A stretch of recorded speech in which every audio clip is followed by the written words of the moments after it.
কুয়াশাচ্ছন্ন এক বিকেল, রোদে ছিটে ফোটা নেই অলঙ্কারপুর গ্রামে। সুলেমান ব্লু রঙের শার্ট পরে আয়নার সামনে দাঁড়িয়ে হাতা ফোল্ড করছে। পাশে মেহেরিন বোরকা পরে হাতে হিজাব নিয়ে দাঁড়িয়ে আছে। সুলেমানের শেষ হলে সে হিজাবটা বাঁধবে আয়নায় দেখে দেখে, কিন্তু মহাশয়ের এখনও শেষ হচ্ছে না। হাতা ফোল্ড করে এখন মাথার চুলগুলো সেট করছে, তো নিজের পেজটাকে দেখছে। মেহেরিন সরু চোখে দেখতে লাগলো। সুলেমান আয়নায় থাকা মেহেরিনের প্রতিবিম্বের দিকে তাকিয়ে বলল, দাঁড়িয়ে আছো কেন মিসেস সুলতান? রেডি হও, যেতে হবে তো নাকি? মেহেরিন হাতের হিজাবটা দেখিয়ে বলল, আপনি না সরলেও বাঁধব কী করে, আর রেডি বা হবো কী করে? সুলেমান পা হাত দিয়ে মেহেরিনের কোমর টেনে পাশে দাঁড় করিয়ে বলল, নাও রেডি হও। মেহেরিন ড্রেসিং টেবিলের উপরে রাখা বক্স থেকে শুজ পিন নিয়ে হিজাব বাঁধতে লাগলো। পাশ থেকে সুলেমান দেখতে লাগলো বউয়ের হিজাব বাঁধা। হিজাব বাঁধা শেষে মেহেরিন হিজাবের উপর দিয়ে নিকাবটাও বেঁধে নিল। তারপর আয়নায় শরীর ঘুরিয়ে ঘুরিয়ে দেখতে লাগলো পিছন দিকে সব ঠিকঠাক আছে কিনা। না, সব ঠিকঠাকই আছে। মেহেরিন হাতে পায়ে ময়শ্চারাইজার মেখে নিল। সুলেমান ময়শ্চারাইজার দেখেই বলল, আমাকেও দাও। আমিও নেই হাতে পায়ে। মেহেরিন নেভিয়া ময়শ্চারাইজারের কোটাটা বাড়িয়ে দিল। সুলেমান মূলত তার ফেসের জন্য ব্যবহার করে ডিওর ল অর দে বিয়ের ময়শ্চারাইজার ক্রিমটা, আর বডির জন্য La Mer the body cream. নেভিয়াটা জাস্ট হাতে মাখলো সুলেমান। শার্টের উপর দিয়ে ব্ল্যাক ব্লেজারটা পরে জুতাটা পরে নিল। দুজনে সম্পূর্ণ রেডি হয়ে তারপর রুম থেকে বের হলো। মোতালেব ভুইয়া, সানজিদা বেগম, শেরিন, ইব্রাহিম, ইয়াসিন বসার ঘরে বসে অপেক্ষা করছিল। দুজন আসতেই মোতালেব ভুইয়া দাঁড়িয়ে গেলেন। মেয়ের দিকে এগিয়ে গিয়ে আদুরে গলায় বললেন, খারাপ লাগলে আব্বুকে ফোন কইরো, আমি চলে আসবো কেমন? মেহেরিন ছোট্ট করে মাথা নাড়িয়ে সম্মতি জানালো। মোতালেব ভুইয়া সুলেমানকে বলল, সাবধানে যাইও বাবা, সুযোগ সময় পেলে আইস। সুলেমান মেহেরিনের হাত মুঠোয় নিয়ে বলল, যেই সময় পেলে আসব, আপনি ঢাকায় গেলে অবশ্যই বাড়িতে আসবেন। সুলেমান আর মেহেরিনকে এগিয়ে দিতে মোতালেব ভুইয়া গাছ বাগান অবধি আসলো গাড়ির কাছে। উর্মি মেহেরিনের চলে যাওয়ার খবর শুনে সেও গাছ বাগানে আসে। ইব্রাহিমের সাথে চোখাচোখি হয়। সন্তপনে চোখ সরিয়ে উর্মি মেহেরিনের সাথে দেখা করে। সুলেমান মেহেরিন পিছনের সিটে গিয়ে বসে। ইয়াসিন বলে উর্মির দিকে তাকায়নি। খালাম্মা সাহনি যে কড়া, লজ্জাই পাচ্ছে ইয়াসিন। ইব্রাহিম গাড়িতে ওঠার সময় উর্মির গা ঘেঁষে গেল। উর্মি গাড় বেঁকিয়ে তাকালো।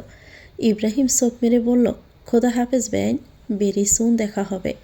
উর্মি আশেপাশে তাকালো। অসভ্য লোক একটা। ইয়াসিন গাড়ি স্টার্ট দেয়। কয়েক মিনিটের মধ্যে তারা সুলতানপুর এসে পড়ে। রুমাইসা তখন বসার ঘরে বসে টিভি দেখছিল। ভাই ভাবি এসেছে দেখে খুশিতে আত্মহারা হয়ে গেল। আপিয়া সুলতানও নিজের রুম থেকে বেরিয়ে আসলো।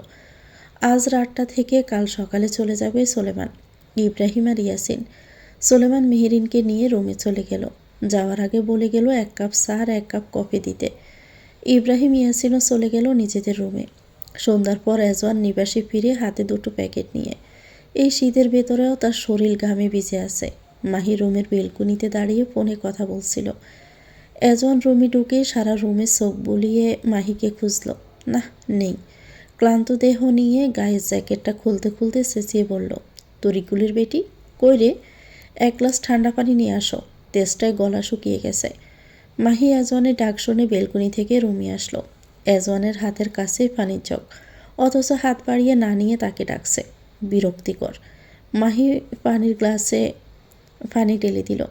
এজওয়ান ঢকঢক করে খেয়ে গ্লাসটা বাড়িয়ে দেয়। মাহি গ্লাসটা জায়গা মতো রেখে দিয়ে রুম থেকে বেরিয়ে যেতে নিলে এজওয়ান ডেকে বলল, এই তরিকুলের বেটি, কই যাও? মাহি দাঁড়িয়ে গিয়ে দাঁত চেপে বলল, মরতে যাই, যাবেন? আমাকে মারতে এসে নিজেই মরতে চাচ্ছ? Very strange. ভালো টালো বেশে ফেললা নাকি আবার? ভালোবাসা? My foot, my heart. কথাটা বলে বসা থেকে উঠে মাহির হাত টেনে রুমে নিয়ে আসলো। ফ্লোরে বিছানা ঘেঁষে থাকা 2টো প্যাকেট মাহির দিকে বাড়িয়ে দিয়ে বলল, for you Mrs Ezwan Sultan. Mahi brow কুচকালো। জানতে চাইল কি আছে এর ভিতরে।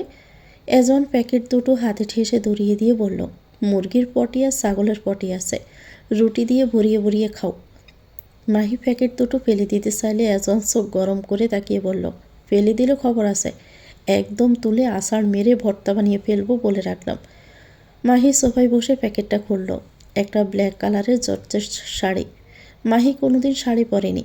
ইন ফিউচার কোনো দিন পরবে কি না এতেও সন্দেহ। শাড়িটা পাশে রেখে অন্য প্যাকেট খুলল। সেখানে লাল রঙের ছোট্ট একটা বক্স। বক্সটা খুলল মাহি। ছোট্ট সাদা ডায়মন্ডের একটা নাকফুল আছে সেখানে। মাহি দুটো জিনিসের দিকে তাকিয়ে বলল, এইসব কার জন্য? এজন বিছানায় স্থির হয়ে শুয়ে বলল, আমার একটা আগুন সুন্দরী বউ আছে, তার জন্য নিয়ে এসেছি।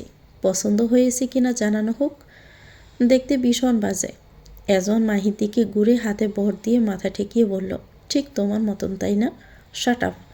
ইউ শাট আপ তরিকুলের বেটি। কাল পরবে শাড়িটা। তোমায় শাড়ি পরা অবস্থায় দেখিনি কোনো দিন। আমার খুব ইচ্ছে তোমায় কালো রঙের শাড়িতে দেখব। আর নাকফুলটা আনো পরিয়ে দেই। বিবাহিত নারী না তুমি, অথচ তার কোনো লক্ষণই নেই তোমার চেহারায়। না হাতে ছড়ি পরো আর না নাকে নাকফুল। আমি জীবনেও পরব না। এই শাড়িটা দিয়ে গড় মুছবো আর নাকফুলটা বেচে আপনার কাফনের কাপড় কিনবো, বুঝছেন? বুঝলাম। এতটাও সৌভাগ্যবান হইনি যে মরার পর কাফনের কাপড়টাও জুটবে আমার কপালে। হয়তো এখানে ওখানে মরে পচে গলে থাকবো। যাই হোক, তেড়ামি করো না। ঝগড়ার মুডে নেই আমি। অনেক কাজ করেছি আজ। নাকফুলটা পরে নাও, সুন্দর দেখাবে। মাহি নাকফুলটা বক্সে ভরে রুম থেকে চলে গেল। এজন তপ্ত শ্বাস ফেলল। উপর হয়ে শুয়ে পড়ল। শরীরটা তার আর চলছে না। এত চাপ শরীর কুলাচ্ছে না। মাহি নিচে নেমে দেখলো বাসার সুলতান চেয়ারে বসে চা খাচ্ছে। মাহির ইচ্ছে করলো গরম চা পুরোটা মাথায় ঢেলে দিতে। অসভ্য বর্বর লোক একটা। বাসার সুলতান মাহিকে দেখে একটা হাসি উপহার দিল। মাহি সেই হাসি উপেক্ষা করে চলে গেল বাহিরে। বাসার সুলতানের মুখটা চুপসে গেছে। ছেলে বলে দিয়েছে তার বউয়ের সাথে বাজে ব্যবহার করলে ছেড়ে দিবে না। সেই জন্য একটু ভালো ব্যবহার করছিল, কিন্তু মেয়েটার অহংকার বেশি। একটুও পছন্দ না। ছেলে কি দেখে যে পাগল হলো আল্লাহই জানে। মাহি বাহিরে এসে আশেপাশে তাকালো। গেটের বাহিরে দাঁড়িয়ে আছে সাফওয়ান। মাহি এগিয়ে গেল। বেলকনিতে যখন দাঁড়িয়েছিল মাহি তখনই সাফওয়ানকে জানিয়েছে সে দেখা করতে চায়। বাড়ির বাহিরে আসে সে। এরই মধ্যে এজন চলে আসে বলে তখন বের হতে গিয়েও এজন থামিয়ে দিয়েছিল। মাহি সাফওয়ানের পেছনে দাঁড়ালো। এ অসময়ে দেখা করতে চাওয়ার মানে কি? সাফওয়ান মাহির কণ্ঠ শুনে পেছন ফিরে ঘুরে দাঁড়ালো। মাহি লক্ষ্য করলো সাফওয়ানের হাতে দুটো প্যাকেট। মাহি ব্রু কুঁচকাল। সাফওয়ান একটা প্যাকেট মাহির হাতে ধরিয়ে দিয়ে হাসি মুখে বলল, অ্যাডভান্স হ্যাপি বার্থডে মাহি। রাত পোহালেই তোমার জন্মদিন। আমি তো আর চাইলেই আগের মতন যখন তখন চলে আসতে পারবো না, তাই 12টা বাজার আগেই আসতে হলো। মাহির নিজেরও মনে নেই যে আগামীকাল 4 জানুয়ারি তার বার্থডে, অথচ সাফওয়ানের ঠিকই মনে আছে। গতবারের বার্থডেটায় সাফওয়ান মাহিকে সারপ্রাইজ দেওয়ার জন্য বাংলাদেশ থেকে কানাডা গিয়েছিল। কত এনজয় করেছে সেই দিনগুলোতে। আর এখন জীবনে কোনো সুখ নেই। সাফওয়ান কেকের বক্সটা খুলল। মাহির ফেভারিট চকলেট কেক এনেছে। সাফওয়ান মোমবাতি জ্বালালো। মাহির দিকে বাড়িয়ে দিয়ে বলল, ফু দিয়ে কাটা যাক। মাহির মুখে হাসি আসলো চলে। হাসি মনে ফু দিতে গিয়ে বেলকনিতে চোখ আটকে গেল। এজন দুহাত প্যান্টের পকেটে গুজে তার দিকে স্থির দৃষ্টিতে তাকিয়ে আছে। মাহি তাকাতেই এজন চলে গেল বেলকনি থেকে। মাহির মুখের হাসি উবে গেছে। এ একটা লোক তার জীবনে না আসলে কি কি এমন ক্ষতি হতো? মনটা বিষিয়ে গেল মুহূর্তেই। সাফওয়ানের হাতে থাকা কেকের মোমবাতিগুলো ফু দিয়ে নিভিয়ে দিয়ে বক্সটা বন্ধ করে দিল ঠাস করে। সাফওয়ান কিছুটা ভড়কে গিয়েছে। একটু আগেও তো ঠিকই ছিল মাহি। সাফওয়ান জিজ্ঞেস করলো, ঠিক আছো তুমি? না, ঠিক নেই আমি। আপনি কেন এসেছেন এখানে? আমি আপনাকে বলেছি আপনি মুভ অন করে ফেলুন, কাউকে বিয়ে করে ফেলুন। আমায় মাফ করবেন, মনে করবেন না। তারপরও আপনি এই রাতে চলে এসেছেন আমাকে বার্থডে উইশ করতে। আপনাকে আমি ঠকিয়েছি Safwan. Try to understand. Safwan মৃদু হাসল। মাহি অবাক না হয়ে পারছে না। এখনও হাসছে? আপনি হাসছেন সাফওয়ান? আপনার আমাকে ঘৃণা করা উচিত। ভালোবাসার মানুষকে কখনোই ঘৃণা করা যায় না মাহি। আমি জানি তুমি আমায় ঠকাওনি, এটা আমার বিশ্বাস। এজন এমন কিছু করেছিল যার জন্য তুমি তাকে বিয়ে করতে বাধ্য হয়েছ। তুমি ডিভোর্স দিয়ে দাও না এজওয়ানকে মাহি। আমি এজওয়ানকে ডিভোর্স দিয়ে দিলেও তারপর কি হবে? আমরা বিয়ে করে নিব। আপনার মাথা ঠিক আছে নাকি পাগল হয়ে গেছেন? বাস্তবতা মেনে নিন। এজওয়ানের সাথে আমার সংসার জীবনটা যে খুব দীর্ঘ হবে না এটা আমিও জানি, কিন্তু তার মানে এই না যে আমি এজওয়ানকে ছাড়ার পর আপনার কাছে চলে আসব। কেন আসবে না? দরকার পড়লে আমি সারা জীবন তোমার অপেক্ষায় থাকব। তুমি আমার জীবনে ফিরে আসো প্লিজ। আমি তোমায় ছাড়া থাকতে পারবো না মাহি। প্লিজ বোঝার চেষ্টা করো। ওই অ্যাজওয়ানকে ছেড়ে দাও। প্লিজ ফিরে আসো আমার কাছে। আমার দ্বারা কোনোভাবেই আপনাকে মিথ্যে ভালোবাসার স্বপ্ন দেখানো সম্ভব না সাফওয়ান। আমাদের পথ আর কখনো এক হবে না। I am sorry. আমার জন্য আর অপেক্ষা করবেন না। কথাগুলো বলে মাহি লম্বা এক শ্বাস টানল। কি হবে মিল না হলে? সাফওয়ান মরে যাবে নাকি মাহি মরে যাবে? কেউ কাউকে না পেলে কেউই মরবে না। অভ্যেস হয়ে যাবে। মাহি জীবনে আর কাউকেই চায় না। কাউকে না মানে কাউকেই না। সত্যি আমাদের আর এক হওয়ার কোনো সম্ভাবনা নেই। বলো না, সত্যি আর কোনো সম্ভাবনা নেই এক হওয়ার? মাহি নিশ্চুপ হয়ে রইল। ফেরার সম্ভাবনা থাকলেও মাহি আর ফিরতে চায় না। মাহি নীরবতা দেখে সাফওয়ান ফের জিজ্ঞেস করল, এখন আর আমাকে ভালোবাসো না তাই না? মাহি আশেপাশে তাকালো। চোখের জল জমতে চাইছে কিন্তু আটকালো। ধীরে গলায় বলল, ভালোবাসি, অনেক ভালোবাসি, অনেক ভালোবাসি আমি আপনাকে। কিন্তু নিজের ভবিতব্য নিয়েও আমাকে ভাবতে হবে। আমরা আর কখনো এক হতে পারবো না সাফওয়ান। কারণ দ্বিতীয়বার আমার জীবনের সাথে আপনাকে জড়িয়ে আমি আর কোনো কষ্ট দিতে চাই না। আপনি আর কখনো ভালোবাসার দাবি নিয়ে আমার সামনে আসবেন না। আমার খারাপ লাগে আপনাকে ফিরিয়ে দিতে। আসছি, ভালো থাকবেন। মাহি চলে আসলো। সাফওয়ান নির্মিষের চোখে চেয়ে দেখল মাহির যাওয়া। কি পাষাণ হৃদয়ের নারী এটা! সাফওয়ান তারপরও অপেক্ষায় থাকবে মাহির। মাহি রুমে ঢুকে দেখলো অ্যাজওয়ান বিছানায় পা ঝুলিয়ে বসে মাথা ঝুঁকে আছে। মাহি এসেছে টের পেয়ে অ্যাজওয়ান গাড় বেঁকিয়ে তার দিকে তাকালো। মাহির হাতে একটা প্যাকেট। অ্যাজওয়ান বুঝলো এটা সাফওয়ান দিয়েছে। অ্যাজওয়ান নিজের আনা প্যাকেটগুলোর দিকে তাকালো। কালো শাড়িটা ফ্লোরে পড়ে আছে আর নাকফুলটা সোফার এক কোণে পড়ে আছে অবহেলায়। অ্যাজওয়ান বসা থেকে উঠে দাঁড়ালো। মাহি পাশ কাটিয়ে চলে যেতে নিলে অ্যাজওয়ান বলে উঠল, কেকটা কেটে খেয়ে আসলেও পারতে। গিফটটা যখন সাথে করে নিয়েই এসেছ, ছোট লোকের মতন। মাহি নিজের হাতের দিকে তাকালো। তার খেয়ালই নেই যে এটা তার হাতে। অ্যাজওয়ান বেরিয়ে চলে গেছে। মাহি গিফটটা খুলে দেখল। একটা টিয়া রঙের শাড়ি দিয়েছে সাফওয়ান, সাথে সিরকুটও আছে। মাহি সিরকুটটা খুলে দেখল।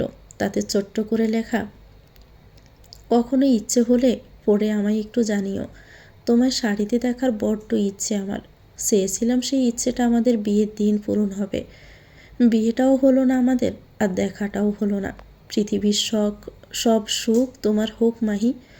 ভালোবাসায় বেঁচে থাকো আজন্ম আমার হৃদয়ে। মাহি শাড়িটা খুব যত্ন সহকারে আলমারিতে তুলে রেখে দিল। ভবিষ্যতে কোনো একদিন অবশ্যই পড়বে। রুমের লাইট নিভিয়ে শুয়ে পড়ল মাহি। মধ্যরাতে অ্যাজওয়ান রুমে আসলো। মাহি তখন ঘুমে বিভোর। শালি দড়িবাজ মহিলা একটা। জামাই রেখে এক্সের সাথে দেখা করতে চায়। খালি একটু ভালোবাসে বইলেই শালির এত জ্বালার যন্ত্রণা সহ্য করে। তা না হলে কবেই যে থাপড়াইয়া কানপট্টি গরম করে ফেলতো। অ্যাজওয়ান কিছুক্ষণ তাকিয়ে থেকে ল্যাপটপটা নিয়ে টেবিলে বসলো। অনেক কাজ বাকি এখনও। অস্ট্রেলিয়া যাবে খুব শীঘ্রই অ্যাজওয়ান। তার আগেই কাজগুলো সম্পূর্ণ করা দরকার। আকস্মিক চোখে আলো এসে পড়ায় মাহির ঘুম ভেঙে যায়। চোখ মেলে তাকিয়ে দেখলো অ্যাজওয়ান ল্যাপটপে কী সব যেন করছে। মাহি ফোন হাতড়ে দেখলো এখন বাজে 2:40। মাহি শোয়া থেকে উঠে এগিয়ে আসলো। অ্যাজওয়ানের পাশে দাঁড়িয়ে বলল, কি করছেন এত রাতে ল্যাপটপে? মাহির গলা শুনেই সাথে সাথে অ্যাজওয়ান ল্যাপটপটা বন্ধ করে ফেলল। মাহি ব্রু কুঁচকাল। অ্যাজওয়ান বসা থেকে উঠে মাহিকে নিজের কাছে টেনে ঠোঁটে ঠোঁট ছুঁয়ে দিয়ে বলল, শুভ জন্মদিন তরিকুলের বেটি। ধন্যবাদ না দিয়ে আই লাভ ইউ বলো। জীবনেও শুনি নাই এই শব্দটা তোমার মুখে। মাহি নিজেকে ছাড়িয়ে নিল। কথায় কথায় শুধু টেনে ধরেন কেন হ্যাঁ? অ্যাজওয়ান আবারও টেনে ধরল। বাঁকা চোখে শরীর দেখিয়ে বলল, তুমি চাইলে আরও অনেক কিছুই ধরে টানতে পারি। টানবো? মাহি দাঁত কিরমির করেই বলল, অসভ্য একটা আপনি। আই নো দ্যাট, নিউ কিছু বলো। ছাড়ুন আমাকে। ছাড়লে কি 10 কোটি পাবো? উফ, ছাড়ুন তো। আপনার সোয়া অ্যালার্জি আছে। ক্যান্সার বাঁধিয়ে তারপর ছেড়ে দিব। কথাটা শেষ করে অ্যাজওয়ান মাহিকে পাজা কোলা করে বিছানার দিকে এগিয়ে নিয়ে গেল। মাহি বুঝলো লোকটা কি করতে চাইছে। সেজন্য ছুটোছুটি করতেই বলল, দেখুন, একদম ওইসব করার চেষ্টা করবেন না। আপনি কাছে আসলে আমার অসহ্য লাগে, যন্ত্রণা হয়। অ্যাজওয়ান মুখটা মাহির কানের কাছে নিয়ে পিস করে বলল, প্রথম দিন ছিল সেজন্য অসহ্য যন্ত্রণা লেগেছে। ট্রাস্ট মি, আজ একটুও যন্ত্রণা দিব না। সুখে ভরিয়ে দিব, আরাম পাবা। মাহি দাঁত চেপে বলল, দেখেন, একদম ভালো হবে না বলে রাখছি। সেদিনের মতন। এজন সাথে সাথে ঠাস করে ফেলে দিল বিছানায় মাহিকে। মাহি বরকে গেল। এজন মাহির উপরে উঠে দুহাত চেপে মাহির ঠোঁট জোড়া নিজের আয়ত্তে নিয়ে নিল। বেশ কিছুক্ষণ পর ঠোঁট ছেড়ে মাহির গলার কাছে মুখ ডুবিয়ে ফিসফিস করে বলল, I want baby Mahi, I want one baby. জীবনেও সম্ভব না। আমি কোনোদিন আপনার সন্তান আমার গর্ভে আসতে দিবই না। এর জন্য যা যা করার দরকার আমি তাই করব। দরকার পড়লে জড়াই কেটে ফেলব। বন্ধাত্মকরণকে আপন করে নিব। তারপরও কোনো পাপের ফসল আমি জন্ম দিব না। কথাটা কানে আসতে এজন মাহির উপর থেকে সরে গিয়ে পাশ ফিরে শুয়ে পড়ল। আজ কী যে হলো! হুট করে এজন একটা বাচ্চার অভাব বোধ করছে। সুলতান পরিবারের একটা বাচ্চাও সুস্থভাবে বড় হয়নি। না সুলেমান, না রুমাইসা, আর না এজওয়ান। তাদের সবার শৈশবটাই কেটেছে অত্যন্ত নিকৃষ্টভাবে, বাবা মা বিহীন অনাদরে। এজওয়ান বিড়বিড় করেই উচ্চারণ করল একটা নাম, যাকে সে আজ পর্যন্ত দেখেনি চোখে। I hate you Emila Sultan, I hate you. সকালে নাস্তা সেরে সুলেমানরা ঢাকায় ফিরে আসে। আসার আগে সুলেমান মেহেরিনকে বলেছে খুব শীঘ্রই আবার আসবে, আর এসে দেশের বাহিরে নিয়ে যাবে। মেহেরিন অপেক্ষায় থাকবে জানিয়েছে আসার। যত দূর সুলেমানের গাড়িটাকে দেখা যায় তত দূর পর্যন্ত মেহেরিন দাঁড়িয়ে দেখল।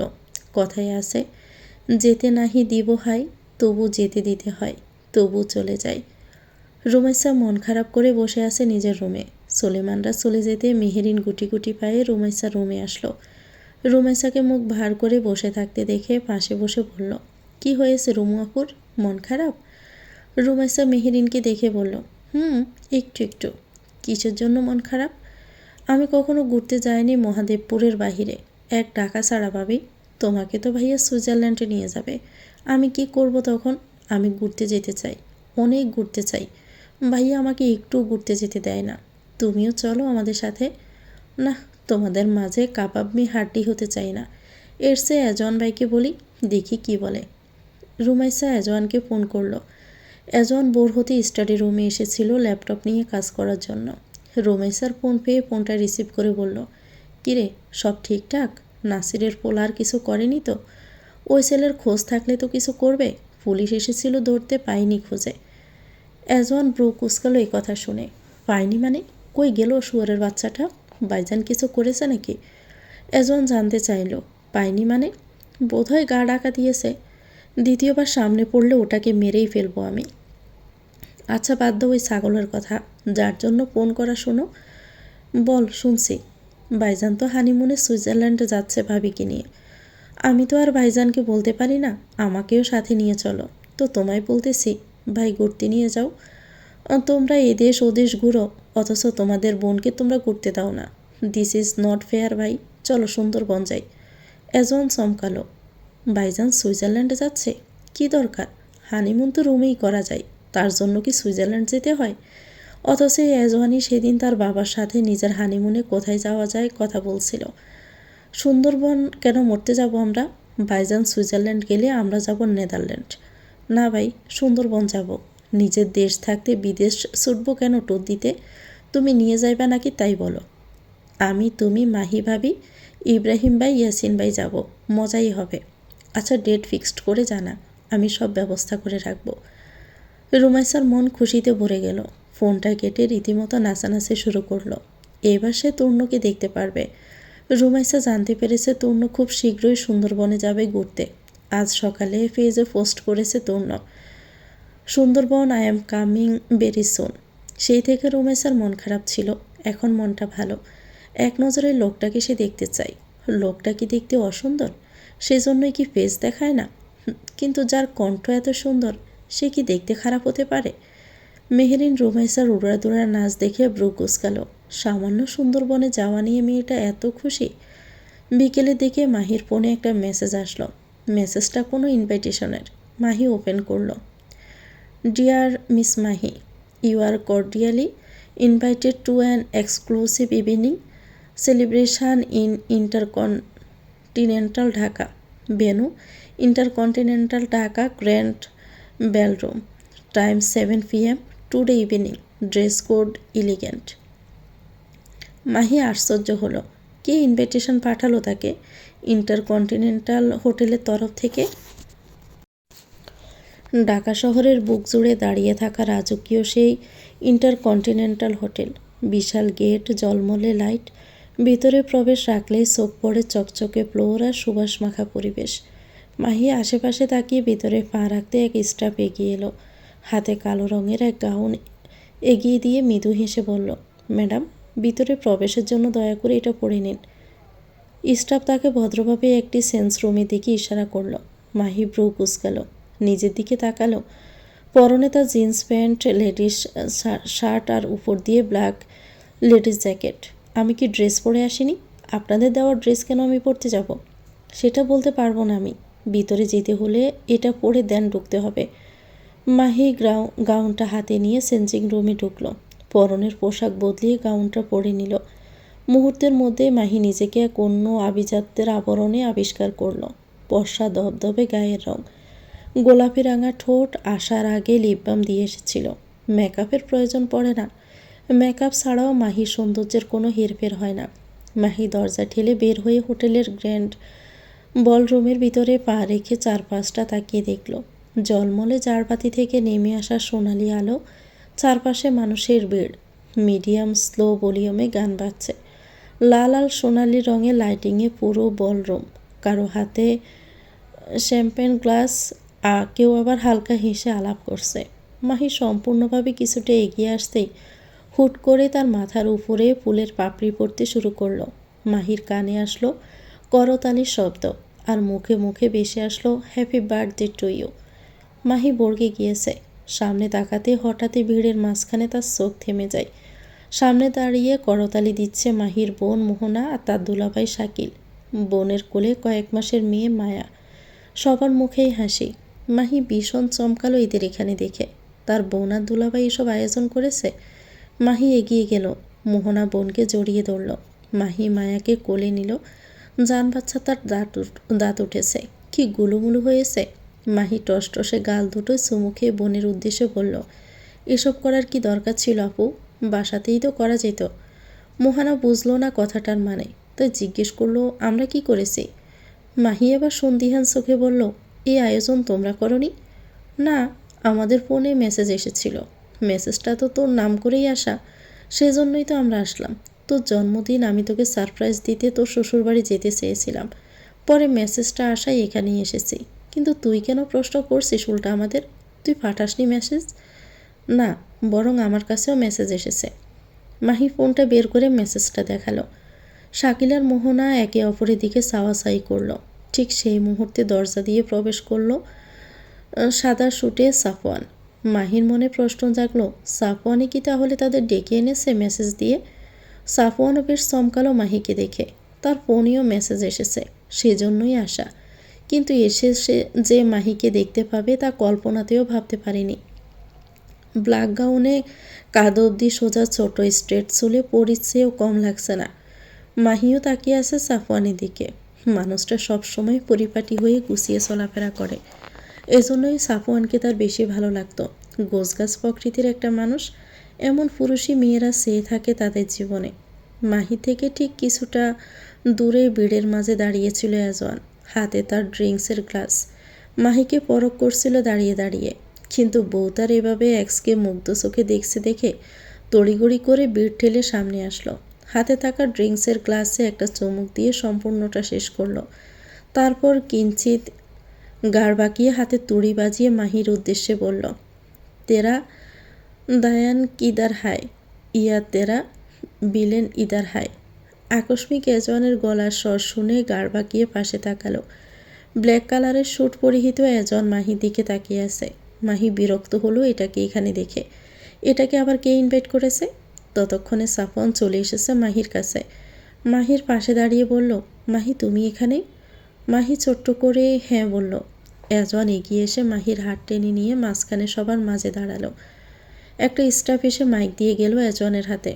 এজওয়ান ফু দিয়ে বলতে লাগলো, হ্যালো সুন্দরী সুন্দরী ladies and handsome handsome gentleman, good evening.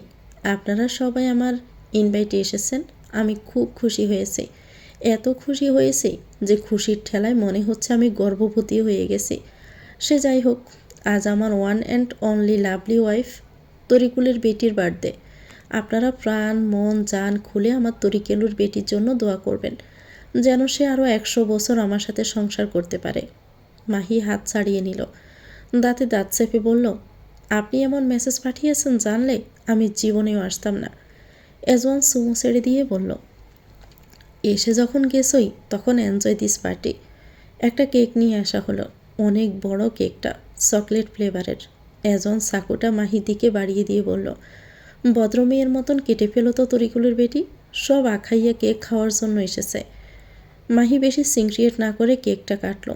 এজন অপেক্ষায় ছিল মাহি তাকে কেক খাইয়ে দিবে, হাও করেছিল, কিন্তু মাহি হাতটা ঘুরিয়ে সাফওয়ান আর মোহনাকে খাইয়ে দিয়েছে। সাফওয়ান, মোহনা, শাকিল মাহিকে কেক খাইয়ে দিল। এজওয়ান আর খাওয়ালো না কেকটা আলাদা করে। মাহিও অপেক্ষা করলো না এজওয়ানের। স্টাফ এসে কেকটা কেটে সবাইকে সার্ভ করতে লাগলো। কেক খাওয়া শেষে স্লো ভলিউম মোডে গান চলতে শুরু করলো। এজন মাহির হাত টেনে নিয়ে ডুয়েট নাচতে শুরু করলো। আশেপাশে সবাই তার কাপড় নিয়ে নাচতে শুরু করেছে। এক মেয়ে এসে সাফওয়ানের হাত টেনে এজওয়ান মাহির পাশে দাঁড়িয়ে নাচতে শুরু করলো। সাফওয়ান মাহির দিকে তাকিয়ে আছে। মাহি থেকে থেকে সাফওয়ানের দিকে তাকাচ্ছে। নাচের মাঝে সাফওয়ান তার সাথে নাচ থাকা মেয়েটাকে ঘুরিয়ে এজওয়ানের দিকে পাঠিয়ে দিল। মাহি সাফওয়ানের দিকে চলে আসলো। সাফওয়ান মাহিকে নিয়ে নাচতে শুরু করলো। এজওয়ান বাঁকা হেসে মেয়েটাকে ফ্লোরে ছুঁড়ে মেরে সাফওয়ানের হাত থেকে মাহিকে টেনে নাচতে শুরু করলো। সাফওয়ানের চোখ মুখ শক্ত হয়ে আসে। এজওয়ান সাফওয়ানকে দেখিয়ে মাহির হাতে গালে চুমু খেলো। সাফওয়ান জোরে জোরে শ্বাস টানল, শরীর জ্বলে যাচ্ছে তার রাগে। মাহি বিরক্ত হয়ে এজওয়ানের থেকে নিজেকে ছাড়িয়ে বাহিরে চলে আসে। এজওয়ান সেটা দেখে মোহনার দিকে এগিয়ে গেল। শাকিলের দিকে তাকিয়ে বলল, হ্যালো বউয়ের দুলাভাই, ভালো আছেন তো? শাকিল জবাবে বলল, জি ভালো আছি। এজওয়ানের নজর গেল ছোট্ট মায়ের উপর। অনেক বড় হয়ে গেছে, কেমন ড্যাব ড্যাব করে তাকিয়ে দেখছে এজওয়ানকে। এজওয়ান মোহনার কোল থেকে মায়াকে নিজের কোলে নিল। শাকিল ভয়ে চমকে উঠল। সেটা দেখে এজওয়ান বলল, ডোন্ট ওয়ারি, কিচ্ছু করব না। এজওয়ান মায়াকে নিয়ে চলে গেল। মায়া এজওয়ানের স্যুটের বোতাম টানছে তো এজওয়ানের দাড়িতে হাত বুলাচ্ছে আর কী সব বুলিয়ে আওড়াচ্ছে। এজওয়ান এই প্রথম কোনো বাচ্চার গালে চুমু খেলো। মায়ার মুখটা জুড়ে মায়ায় ঘেরা। মায়া এজওয়ান গলা জড়িয়ে কাঁধে মাথা রেখে শান্ত হয়ে পড়ল। এজওয়ান সেটা দেখে বাঁকা হেসে বলল, মেয়ে তুই জানিস তোকে আমি ব্যবহার করে তোর খালাম্মাকে বিয়ে করেছি। তুই না থাকলে তোর খালাম্মাকে বিয়ে করতে আরও কষ্ট হতো। তাই যা, তোরে আমি সব সময় আদর করব। তুই বড় হ, তোরে পৃথিবীর সবচেয়ে সুদর্শন হ্যান্ডসাম আমার ছেলের সাথে তোর বিয়ে দিব। যদিও তোর জুনিয়র হবে সে হোক, জুনিয়ররা বউ আদর করে বেশি, বুঝছিস? আমার পুতের বউ হবি তুই। কথাটা বলতে বলতে এজওয়ান বাহিরে চলে আসলো। মাহি একা একা পায়চারি করছে এ মাথা থেকে ও মাথা। এজওয়ান শীষ বাজাতে বাজাতে এগিয়ে গেল। মাহি গাড় গুড়িয়ে এজওয়ানের কোলে মায়াকে দেখে আটকে উঠল। তড়িঘড়ি করে এজওয়ানের কোল থেকে মায়াকে আনতে গেলে মায়া আসতে চাইল না। মাহি আশ্চর্য হলো। জোর করে নিতে চাইলে মায়া কেঁদে ফেলে। সেটা দেখে এজওয়ান বলল, বেয়াদব মেয়ে, জোর করে নিতে চাইছো কেন? হ্যাঁ, দেখছো না ও যাবে না তোমার কাছে? মাহি কোমরে দুহাত গুজে বলল, ও আসতে চাইছে না কেন? ও তো আপনাকে চিনে না। তাহলে আমি ওর খালা হয়েও ও আমার কাছে আসতে চাইছে না কেন? বিকজ আমি তোমার বোনের মেয়েকে ঘুষ দিয়ে পটিয়ে ফেলেছি। কিসের ঘুষ দিয়েছেন? উল্টাপাল্টা কিছু করেননি তো? আরে রিল্যাক্স, তোমার বোনের মেয়েকে আমি প্রস্তাব দিয়েছি, তাকে আমি আমার ছেলের বউ বানাবো। সেটাই মেনে নিছে বোধ হয়, সেই জন্য দেখো না কেমন আষ্টে পিষ্টে জড়িয়ে ধরে রেখেছে। বড় হইলে আমার পুতের বউটা সেই লেভেলের ভদ্র হইব। আমার ছেলেকে লেলিয়ে দিয়ে বলবো, যা পুত যা, তোর খালতো বোনটাকে আমার পুতের বউ বানিয়ে আন। এই মাইয়াটার জন্যই আমি তোর মাকে বিয়ে করতে পেরেছি। এই মেয়ের উসিলায় তুই এই পৃথিবীতে জন্ম নিতে পারছস। যা, কৃতজ্ঞতা প্রকাশ করার জন্য মেয়েটাকে বিয়ে করে নিয়ে আয়। মাহি জাস্ট স্পিচলেস হয়ে গেল এই কথা শুনে। মানুষ কতটা তাছাড়া হলে এসব কথা বলে। মায়া মা মা করে বুলি আওড়াতে শুরু করলো। এজন কপালে কপাল ঠেকিয়ে বলল, মাইয়া বাবা বল, আমি তো শ্বশুর হই, বাপ বলে ডাক, আর সামনেরটাকে নো খালাম্মা, অনলি শাশুমা বলে ডাকবি। মায়া নিজের মতন এজনের স্যুটের বোতাম টানতে লাগলো। ইব্রাহিম বাড়ি ফিরে উর্মিকে ফোন করলো। ইতি বেগম উর্মির সামনেই ছিল। ফোন বেজে ওঠায় দুজনেই ফোনের দিকে তাকায়। কে ফোন দিয়েছে রে উর্মি? দেখ তো। উর্মি ইব্রাহিমের নাম্বার দেখে কেটে দিয়ে বলল, রং নাম্বার মা। ও আচ্ছা। কথাটা বলে ইতি বেগম কাজে মনোযোগ দিল। চাউল জারছেন কুলোতে নিয়ে। আবার ফোন আসলো। ইতি বেগম আবার জিজ্ঞেস করলো, কেডারে? আমি চিনি না মা, বললাম তো রং নাম্বার। বারবার ফোন দিতেছে, ধইরা দেখ। উর্মি ফোনটা রিসিভ করে কানে নিয়ে বলল, এ ভাই, কে আপনি? ফোন দিচ্ছেন কেন বারবার? কাকে চান? ইব্রাহিম ব্রু কুচকে বলল, এ মেয়ে, আমার নাম্বার ছিল না? বন্ডামি করতেছ আমার সাথে? কার কাছে ফোন দিয়েছেন? আর কাকে চান আপনি? উর্মি মালাকে। দুঃখিত, এই নামের এখানে কেউ থাকে না। আমা বললাম না এটা রং নাম্বার? দেখো রূপালী নামের কারে যেন খুঁজতেছে। মায়ের কথাটা শুনে ইব্রাহিম বুঝতে পারল বন্ডামি করার আসল মানেটা কি। শাশুমা বসে আছে মেয়ের সামনে। ইব্রাহিম ছোট্ট করেই বলল, পরের বার ফোন দিলে যেন এমন বন্ডামি মার্কা কথা না শুনি। রাখছি। উর্মি ফোন কেটে দিল। বাপরে, বেঁচে গেছে এবারের মতন। ইতি বেগম ড্রামের কাছে গেলেন চাউল ডালতে। রুমেশা আজ অনেক খুশি। অনেক মানে অনেক। তার ক্রাশ তূর্ণ তার কমেন্টে রিপ্লাই দিয়েছে, কিন্তু রিপ্লাইয়ের নোটিফিকেশনে ঢুকেই সব খুশি এক নিমিষে চলে গেল। রুমেশা কমেন্টে লিখেছিল, আমি বারংবার প্রতিবার আপনার কণ্ঠের প্রেমে পড়ে যাই। একটা মানুষের কণ্ঠ এতটা সুন্দর কি করে হতে পারে? আপনাকে এক নজর দেখার খুব ইচ্ছে আমার। দেখা কি হবে আমাদের কখনো? তূর্ণ রিপ্লাইটা হচ্ছে, আপনার জন্য এই ইচ্ছেটা নিষিদ্ধ করা হলো। ব্যাস, এই রিপ্লাইটা দেখে রুমাইসার মনটা বিষিয়ে গিয়েছে। নিষিদ্ধ কেন করলো? দেখা করতে চাওয়াটা কি কোনো পাপ? নাকি তরুণর কোনো গার্লফ্রেন্ড আছে? হাতটা আপনা আপনি বুকে চলে আসলো। এটা স্বাভাবিক একটা বিষয়। গার্লফ্রেন্ড থাকতেই পারে, কিন্তু রুমাইসার এত খারাপ কেন লাগছে?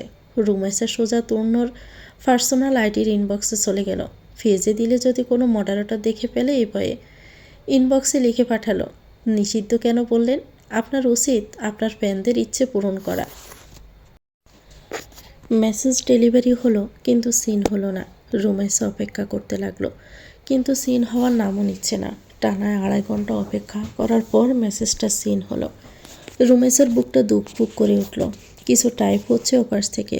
রুমেশা অধীর আগ্রহ নিয়ে অপেক্ষা করলো, কিন্তু টাইপিং থেমে গেল, কিচ্ছু আসলো না। রুমেশার মন ভার করে ফোনটা বিছানায় রেখে বেলকনিতে আসলো। মিনিট 5 পর নোটিফিকেশন আসার শব্দ পেয়ে উৎফুল্লতার সহিত রুমে এসে ফোনটা হাতে তুলে নিল। চোখকে বিশ্বাস করাতে পারতেছে না। তরুণ রিপ্লাই দিয়েছে। রুমেশা লাফালাফি শুরু করে দিল। ইনবক্সে ঢুকে দেখলো তরুণ লিখেছে, অনেক ফ্যান তো ইচ্ছে পোষণ করে আমায় তাদের বিয়ে করার জন্য। তাহলে কি আমার সবাইকে বিয়ে করে নেওয়া উচিত? মিস রুমেশা খাতুন। নিজের নামের শেষে খাতুন শব্দটা দেখে রুমেশা হতবিহ্বল হয়ে গেল। হোয়াট খাতুন? এসব সারনেম তো হয় বুড়ি লোকদের। রুমেশা রিপ্লাই করলো পাল্টা, রুমেশা সুলতান আমার নাম, খাতুন নয়। আর আপনি কেন সবাইকে বিয়ে করতে যাবেন? মিনিট 2 পর রিপ্লাই আসলো। তূর্ণ তার মেসেজটা দেখিয়ে কোশ্চেন চিহ্ন দেখালো। রুমেশা জবাব দিল, দেখা করা আর বিয়ে করা কি এক জিনিস? তূর্ণ রুমেশার কথার প্রেক্ষিতে বলল, আমার কাছে দেখা করাটা মানেই বিয়ে করে ফেলা। তাই ম্যাডাম, দেখার বাহানা করবেন না। আমার খুব ইচ্ছে আপনাকে দেখার। 2 বছর ধরে আপনাকে আমি আমার ফেক আইডি দিয়ে ফলো করি। একটু দেখা দিন না মশাই, প্রমিস আমি আপনার ফেস রিভিল করব না। তূর্ণ হাসির ইমোজি পাঠালো। আমাকে দেখে কি করবেন শুনি? নিশ্চয় জামাই বানানোর প্ল্যান করব না, একজন ফ্যান হিসাবে ট্রিট করব, ভরসা করতে পারেন। কিন্তু নিজেকে নিয়ে আমার ভরসা নেই। দেখা গেল আপনাকে দেখতে গিয়ে আমার আপনাকে পছন্দ হয়ে গেল, তখন তো আরেক বিপদ। রুমেশা ছোট ছোট করে চোখ বুজে থাকার ইমোজি পাঠালো। আর রিপ্লাই আসলো না। রুমেশা অনেকক্ষণ অপেক্ষা করলো, কিন্তু আর আসলোই না। সোলেমানকে অর্থমন্ত্রী ডিনারে ডেকেছে জানুয়ারির শেষের দিকে। সোলেমান ব্যস্ততায় যেতে পারেনি। ফেব্রুয়ারির শুরুতে গেল। সোলেমান আশায় অর্থমন্ত্রী টেবিল জুড়ে সব ধরনের খাবার থেকে শুরু করে মদেরও ব্যবস্থা করলো। সোলেমানের সাথে এসেছে বাসার সুলতানও। মূলত তিনিই নিয়ে এসেছেন সোলেমানকে। সোলেমানকে দেখে অর্থমন্ত্রী হাত বাড়িয়ে দিল কুশলাদি করার জন্য, কিন্তু সোলেমান তাকে তার বাড়িতেই ফাঁস কাটিয়ে গিয়ে চেয়ার টেনে বসল। টেবিল থেকে রিমোটটা নিয়ে এসির পাওয়ার বাড়িয়ে দিল। তারপর ঠান্ডা গলায় বলল, কিসের জন্য ডেকেছেন আমাকে? ঝটপট বলে ফেলুন, বেশি অপচয় করার মতো সময় হাতে আমার নেই। অর্থমন্ত্রী কিছুক্ষণ নির্ছব। তার আঙ্গুলের ফাঁকে ধরা কাটা চামচ টেবিলে বাজতে থাকে ঠক ঠক শব্দে। অবশেষে তিনি দীর্ঘশ্বাস ফেলে বললেন, সোলেমান, তোমার প্রভাব প্রতিপত্তি তো দেশের সবাই জানে। কয়েক মাস আগে একটি বিদেশি ব্যাংকের মাধ্যমে একটা প্রকল্পের জন্য টাকা আনা হয়েছিল। সরকারি ফান্ডে দেখানো হয়েছে প্রায় ৩,০০০ কোটি টাকা, কিন্তু বাস্তবে এসেছে মাত্র ১,৫০০ কোটি। বাকি টাকাটা কোথায় গেছে এই প্রশ্ন সংসদে তুলেছে কয়েকজন তরুণ এমপি। তাদের পিছনে কারা আছে আমি জানি না, কিন্তু খবর পাচ্ছি আন্তর্জাতিক তদন্ত সংস্থাও এই ব্যাপারে নড়েচড়ে বসেছে। যদি ব্যাপারটা ফাঁস হয়ে যায়, শুধু আমার মন্ত্রণালয় নয়, পুরো সরকার হুঁশিয়ারিতে পড়ে যাবে। অর্থমন্ত্রী হাত দিয়ে মুখ ঢেকে কিছুক্ষণ চুপ করে রইলেন। তারপর নিঃশব্দে বললেন, আমি চাই তোমার লোকদের দিয়ে ওই এমপিদের মুখ বন্ধ করে দাও। সরাসরি হুমকি নয়, তাদের চারপাশ এমনভাবে ঘিরে ফেলতে হবে তারা যেন সংসদে এই প্রসঙ্গ আর তুলতে না পারে। প্রয়োজনে তাদের পরিবারকেও টার্গেট করতে হবে। এটা আইনসিদ্ধ না, আমি জানি, কিন্তু আমার আর কোনো পথ নেই। বাশার সুলতান চুপচাপ সুলেমানের মুখের দিকে তাকিয়ে রইল। ঘরটা হঠাৎ আরও ঠান্ডা হয়ে উঠল। সুলেমান ধীরে ধীরে চেয়ার থেকে সামনের দিকে ঝুঁকল। তার চোখের দৃষ্টি ধারালো। তা আপনি আমাকে কি করতেন বলেছেন জানেন তো? এমপিদের গলা চেপে ধরা মানে গোটা সংসদে স্নায়ু চেপে ধরা। আপনি কি চান আমি সেই কাজটা করি? কেন ভাবলেন আমি এতে রাজি হব? অর্থমন্ত্রী মরিয়া গলায় বললেন, কারণ আপনি ছাড়া আর কেউ এটা করতে পারবে না। আপনি জানেন কাকে কোথায় চাপ দিতে হয়, কোন ফাইল কার হাতে তুলে দিতে হয়, কোন সংবাদপত্রের পাতায় কোন ছবি চাপাতে হয়। আপনি সাহায্য না করলে আমি বাঁচব না। সুলেমান ঠোঁট বাঁকিয়ে হালকা হাসল। অর্থমন্ত্রী হয়ে আমার কাছে ভিক্ষা চাচ্ছেন? ভালোই লাগছে, কিন্তু আমি আপনার জন্য কাজ করব কেন? দেশের টাকা আপনি হজম করবেন আর ঝুঁকি নিব আমি? এর বিনিময়ে তুমি যা চাইবে আমি সব করতে রাজি আছি। বেশ, তাহলে আগামী ৩ মাস আপনার কোনো সিদ্ধান্ত আমার অনুমতি ছাড়া হবে না। বাজেটের খাত থেকে শুরু করে বিদেশি লোন সব কিছু চাবি আমার হাতে দিতে হবে। পারবেন? এটা একটু বেশি বলে ফেললেন না সুলেমান? আমাকে দিয়ে অনৈতিক কাজ করাতে চাইলে দাম তো একটু বেশি দিতে হবে মন্ত্রী মহোদয়। আমি যে আপনার শেয়ারটা চাইনি, এটাই কি যথেষ্ট নয়? এই কথায় অর্থমন্ত্রী টেবিলে রাখা গ্লাসটা শক্ত করে চেপে ধরল। হাতি গর্তে পড়লে সামসিকাও লাথি মারে। তুমি আমার শেয়ার ধরে টান মারতে চাও সুলেমান? মারতেও পারি, বলা যায় না। ভীষণ রকমের রেগে গেল অর্থমন্ত্রী আবুল হাসান। কিন্তু রাগ দেখালে চলবে না। সুলেমানকে এখন তার দরকার। কাজটা সুলেমানকে দিয়ে করিয়ে ফেলার পরে সুলেমানের কোনো একটা ব্যবস্থা করবে সে। আমি ডেকেছিলাম তোমায় কারণ আমি ভেবেছিলাম তুমি বুঝদার, কিন্তু আমি দেখছি তুমি অতিরিক্ত দাম্ভিক হয়ে গেছো সুলেমান। আপনারই দেখা দেখিতে আমার কোনো ইন্টারেস্টে নেই। আমি শুধু শুধু আপনাই তো আর সাহায্য করব না, যদি না এতে আমার ফায়দা হয়। আচ্ছা, ডিনারটা শেষ করো, তারপর আগাচ্ছি কথায়। গড়জোড়ে পিনপনে নীরবতা। আবুল হাসান বেশ কিছুক্ষণ নীরব থেকে বললেন, তা শুনলাম তুমি নাকি বিয়ে করেছো সুলেমান? সুলেমানের কপালে তীব্র ভাঁজ পড়লে এ কথা কানে আসতেই ধীরে সুস্থে আবুল হাসানের দিকে তাকালো। কার কাছে পেলেন এই খবর?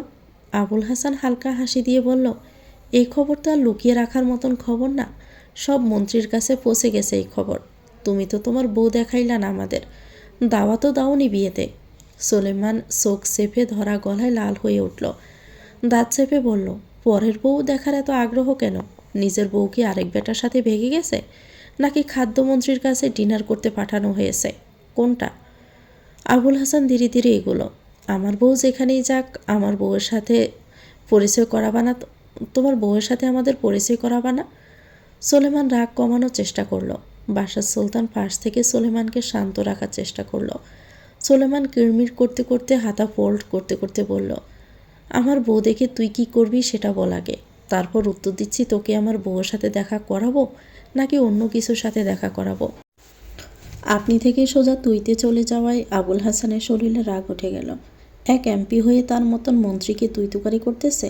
এত বড় সাহস! তুই তুকারি করতেছো কেন সুলেমান? তাও আবার আমার সাথে, আমার বাড়িতেই দাঁড়িয়ে। সুলেমান দাঁত ফিসিয়ে বলল, তুই যে এখনও জীবিত আছিস আমার সামনে দাঁড়িয়ে একটা চট থাপ্পড়ও খাসনি, এটাই তো তোর 14 গোষ্ঠীর 7 কপালের ভাগ্য। আবুল হাসান ভীষণ রকমের রেগে গেল। তুমি আমাকে মারার হুমকি দিচ্ছ সুলেমান? এত সাহস তোমার? তুমি জানো আমি তোমার কি করতে পারি? সুলেমান এগিয়ে আসতে আসতে বলল, তুমি আমার বালটাও ছিঁড়তে পারবা না। আমার বউ নিয়ে তুই কথা বলবি আর আমি তোরে ওসব এমপি মন্ত্রীদের মতন ধুয়ে ধুয়ে পানি খাবো? তোরা পশুজাত, সেজন্য একজন আরেকজনের বউ এক্সচেঞ্জ করে ব্যবহার করিস। তোদের মতন রাস্তার মেয়ে বিয়ে করেছি রে আমি? তোর জিভ আমি টেনে রেখে দেব। আমার বউ নিয়ে একটা কথা বলবি তো? আবুল হাসান বাসারের দিকে তাকালো। বাসার সুলেমানকে থামাও, তোমার বাইস্তা আমি হুমকি দিচ্ছে। তো আপনি ওর বউকে টেনে আনতেছেন কেন এখানে? ওর বউ দেখে আপনি কি করবেন? দেখতে চাওয়াটা কি পাপ? বউ কি সিন্ধুকে তুলে রাখার জিনিস? বউ দেখাবে না আমাদের? শুনছি কসি বউ বলে বিয়ে করেছে তোমার বাইস্তা, তা আমাদের দেখতে হবে না? সুলেমান তেড়ে আসলো। মন্ত্রীর গলা চেপে ধরে বলল, তোরে আমি বলেছি না আমার বউ নিয়ে যেন একটা কথাও না শুনি তোর মুখে? তারপরও আমার বউ নিয়ে কথা বলেই যাচ্ছিস। আমার বউয়ের দিকে নজর দেওয়ার চেষ্টা করলে তোর চোখ দুটো আমি উপড়ে ফেলে দিব, কসম করলাম। এমন অবস্থা করব যে আয়নায় নিজেকে দেখে নিজেই শুইরে উঠবি। বাদশা সুলতান ছাড়িয়ে আনলো সুলেমানকে। আবুল হাসান কাশতে শুরু করেছে। সুলেমান টেবিল থেকে ফোনটা পকেটে ঢুকিয়ে বলল, নেক্সট নির্বাচন কবে যেন? বাদশা সুলতান বলল, 2024 সালে। সুলেমান আবুল হাসানের দিকে তড়ি মেরে তর্জনী তুলে বলল, নেক্সট নির্বাচন 2024 সালে? তোর ওই মন্ত্রীর ট্যাগটাকে আমি জাস্ট উপড়ে ফেলে দিব। ফের জনগণের ভোটে আমি এমপির আসনে জয়ী হয়ে তারপর তোর অর্থমন্ত্রীর জায়গায় আমি বসবো। পারলে আটকে দেখাস। যা করার এই 3 বছরের মধ্যে করে ফেল। 24 আসলেই তোর কপালে দুর্ভোগ নামতে শুরু করবে। তোর প্রতিটি কর্মের তখন হিসাব নিব আমি। Just wait and see. Suleman পুরো রাস্তার আগে ফুসতে ফুসতে নিবাসে ফিরল। তার ইচ্ছে করতেছে আবুল হাসানকে কেটে টুকরো টুকরো করে ফেলতে। কত বড় সাহস সুলেমানের বউ অবধি যাওয়ার চেষ্টা করছে। সেই দিনের ওই নিউজ দেখেই হয়তো আন্দাজ করেছিল তারা যে সুলেমান বিয়ে করেছে। সুলেমান মোটেও তো রাজনীতির মারপেসে মেহেরিনকে আনতে চায় না। রাজনীতি মারাত্মক একটা জিনিস। মেহেরিন কোনোভাবে এসব জড়িয়ে গেলে সুলেমান শেষ। রাজনীতির মাঠ থেকে ছিটকে পড়ে যাবে। তার দুর্বল জায়গা তার বউ। মেয়েটার কিছু হয়ে গেলে সুলেমানকে খুঁজে পাওয়া যাবে না। একবার নিজেকে সামলাতে পেরেছে, দ্বিতীয়বার আর পারবে না। বাদশা সুলতান সুলেমানকে এখনও রাগান্বিত হতে দেখে ঠান্ডা জল এগিয়ে দিল। সুলেমান খেলো না। এসির ভিতর থেকেও গামছে। বাদশা সুলতান এসির পাওয়ার আরও বাড়িয়ে দিয়ে সুলেমানকে মাথা ঠান্ডা করতে বলল, মন্ত্রীর গায়ে হাত তুলে কিন্তু তুই ঠিক করিসনি সুলেমান। অন্যভাবেও তো বলা যেত। এখন এসব উপর মহলের কানে গেলে কি যে হবে ভাবতে পারছিস? নিজেদের দলের ভিতরেই আমরা শত্রুতা বাড়াচ্ছি। সাসার মুখে এমন কথা শুনে সুলেমান রাগে আরও ফুঁসতে শুরু করলো। তার সাসা শত্রুতা নিয়ে পড়ে আছে। সামনের গ্লাসটা ফ্লোরে ছুঁড়ে ফেলে দিয়ে বলল, ঠিক ভুলের জ্ঞান একদম আমাকে দিতে আসবে না। জাহান নামের যাক সব, আই ক্যান হ্যান্ডেল ইট। কিন্তু আমার বউকে কেউ টেনে আনলে আমি কাউকে ছাড়বো না। তার জীবনটা জাহান্নাম বানিয়ে ফেলবো। কলিজা টেনে ছিঁড়ে এনে কুত্তাকে খাওয়াবো। হোক সে মন্ত্রী আর হোক সে এমপি, কোনো ক্ষমা নেই আমার বউয়ের ব্যাপারে। তাই মন্ত্রীর হয়ে একদম সামসামি করবা না আমার সামনে। তোমার তো বউ নেই, তাই তুমি এত শান্ত হয়ে আসো। বউ তো আমার, তাই আমার জ্বলছে। আমার জ্বালা তুমি বুঝবে কি করে? তাই বক বক করো না, যাও এখান থেকে। এজওয়ান সদর দরজায় পা রাখতেই সুলেমানের রাগ ঈশ্বরে বলা সব কথা কানে আসে। হাতে বাইকের চাবি তর্জনী আঙ্গুলি দিয়ে ঘুরাতে ঘুরাতে এগিয়ে এসে বলল, কি হয়েছে ভাইজান? এত রেগে আছো কেন? সুলেমান বিরক্ত হয়ে উঠে চলে যেতে যেতে বলল, এই যে এলো আর একটা মাথা খেতে। তোর বাপকে ধরে বিয়ে দিয়ে দে। ব্যাচেলার থাকতে থাকতে তার মাথা হ্যাং। সেজন্যই বিবাহিতদের জ্বালা বুঝতেছে না। এজন বাপের পাশে বসলো। এহ, কি করেছো তুমি ভাইজানের সাথে? তুমি তো বহুত ঝামেলার। রেগে আছো কেন ভাইজান? বাদশা সুলতান সব খুলে বলল। এজন অস্থির হয়ে বলল, ঠিকই তো করেছে ভাইজান। আমি থাকলে তো 2-4টা গা আরও দিয়ে আসতাম। কোন সাহসে সুলতান বাড়ির বউ টেনে আনে? তুই জানিস এর জন্য রাজনীতিতে কতটা প্রভাব পড়বে? এটা রাজনীতি তোমাকে। এ রাজনীতি না করলে কি হইব? হ্যাঁ, বাদ জুটবে না কপালে? আমি তো বলি এইসব বালসালের রাজনীতি ছেড়ে দিয়ে বিদেশে পাড়ি জমাও। ব্যবসায় মনোযোগ দাও। যথেষ্ট টাকা আছে, পাওয়ার আছে। উল্টো বাহিরের দেশের লোকজন চোখ মাথা নামিয়ে কথা বলে। এই দেশে থাকলে ওসব প্রধানমন্ত্রী তথ্যমন্ত্রীদের লেজ ধরে ঝুলে থাকা লাগবে। তারা যে আদেশ দিবে তাই মেনে চলা লাগবে। বাদশা সুলতান বিরক্ত হয়ে বলল, তোর জ্ঞান তোর কাছে রাখতো বাপ, জ্বালাস না। নিজের দেশ রেখে বিদেশে যাব কেন রাজত্ব করতে? নিজের দেশে থেকে অন্য দেশে রাজত্ব করব? এজওয়ান বসা থেকে উঠে যেতে যেতে বলল, বাংলাদেশের হেডামার্কা রাজনীতিতে ইন ফিউচার হোগামারা খাওয়ার জন্য অগ্রিম শুভেচ্ছা রইল তোমায় প্রিয় আব্বা। All the best. Badsha Sultan ছেলেকে বেয়াদব বলে আখ্যায়িত করলেন। এজওয়ান ঘরে এসে বউকে পেল না। বারান্দায়ও নেই। কই চলে যায় মাঝে মধ্যে এক্সের সাথে দেখা করতে। আজ আসুক, গেটিটা ধরে শিক্ষা দিয়ে দিবে বেয়াদব বউটাকে। এজওয়ান ওয়াশরুমে ঢুকলো ফ্রেশ হতে। মাহি বোনের বাসা থেকে ফিরল সুলতান নিবাসে। বিরক্ত মুখে বাদশা সুলতানকে বসে থাকতে দেখে হেঁটে রুমে চলে আসলো। রুমে ঢুকে বিছানায় বসতেই আকস্মিক ভেজা টাওয়াল মুখে এসে পড়ল।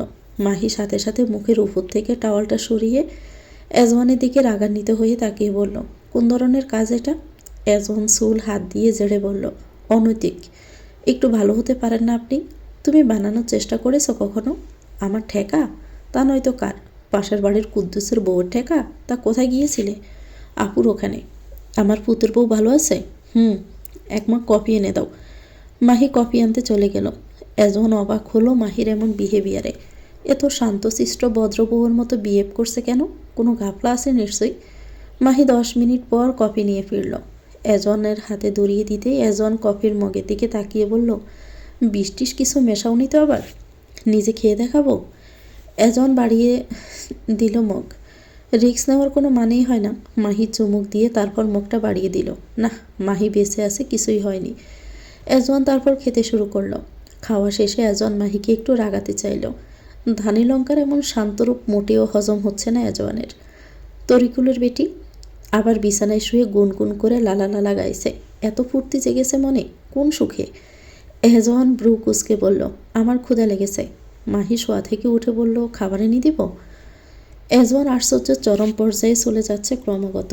না, আমার প্রেমের ক্ষুধা লেগেছে, নিজেকে সঁপে দিয়ে ক্ষুধা মেটাও। এজওয়ান ভেবেছিল এই কথা শুনলে মাহি রেগে আগুন হয়ে যাবে, কিন্তু না, তার তরিকুলের বেটি উল্টো বলল, দরজা লাগিয়ে আসুন। ভাবা যায় তরিকুলের বেটি এসব বলছে? এজওয়ান তেড়ে এসে মাহিকে বিছানার সাথে চেপে ধরে বলল, বুতে ধরেছে তোমার তরিকুলের বেটি? হুজুরের কাছে নিয়ে যাব ঝাড়ুর বাড়ি খাওয়াতে? নিজের আসল রূপে আসো। এই রূপ বড্ড বেমানান লাগে তোমার সাথে। মাহি এজওয়ানের গালে তর্জনী আঙ্গুল দিয়ে স্লাইড করতে করতে বলল, ফাকমি এজওয়ান সুলতান, শালির শরীরে জ্বর উঠছে নাকি? এজওয়ান কপালে হাত দিয়ে পরখ করে দেখল, না, শরীরের টেম্পারেচার একদম স্বাভাবিক।